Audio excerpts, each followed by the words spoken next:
I got started as a creative. It's just something I've always wanted to do. I always loved design, had always loved aesthetic and things just looking good, feeling good, like just really well created and like well produced content, digitally and physically. I had started out doing videography primarily with a childhood friend of mine. And that was cool. We had a lot of fun. We started doing some work, running around, shooting everything. And then I started to take photography a lot more serious. And photography was child's play. It was a way to make money pretty quickly and pay bills, and allowed me to freelance and kind of be in that community of like creatives, in a room of designers, in a room of videographers, and be pretty respected in that arena because I am pretty good at that. But the goal was always still design. The goal was always still design. It was kind of just a cop-out almost doing photography for me personally, because it really was very natural.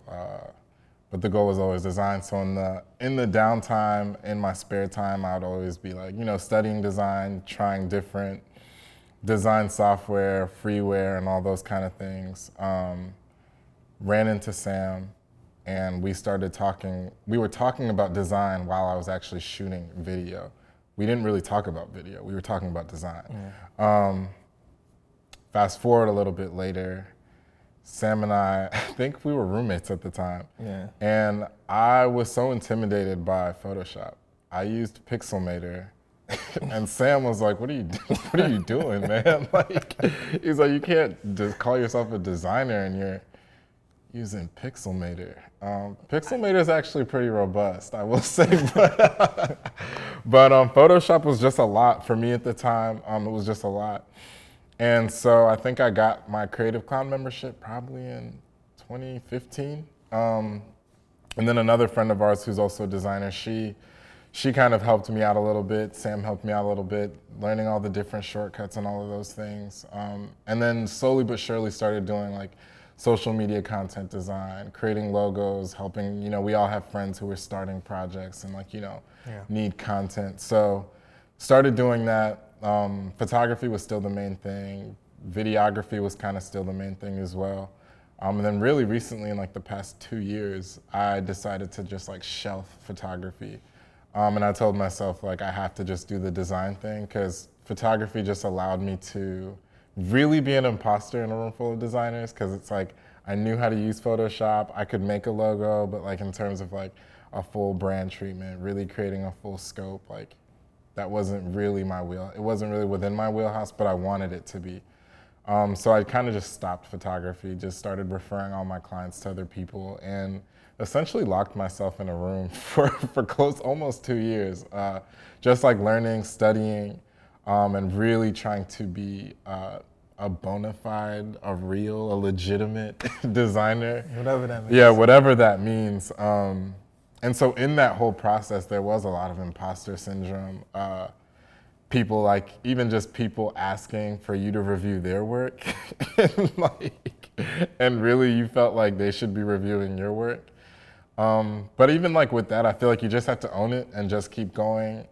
Being a person of color, that was kind of challenging. Also, throughout most of my creative journey, I didn't really have support from my parents, so. That's another thing. That was like a whole nother element, which is really a whole nother conversation. Yeah, didn't really have like a lot of support from just not my parents, but even just like the community. Like, I guess, it takes a village to raise a child, so the entire village really wasn't really that supportive, probably just because they didn't know. It wasn't like a genuine like distaste for something. They just lacked knowledge in what design really was. So that in itself made everything an uphill battle. And then even in the workplace, like, so even in working and being in situations now where I've been working as like a full-time designer for about a year. The nonprofit I'm at, I've been at for about 7 months, but was like doing freelance and contract things, over over a certain amount of time, you do feel like coming in the door, you feel like there's an expectation of like, yeah, this person knows how to like use Illustrator, use Photoshop, and do all these cool things, and can like pull logos out of like thin air.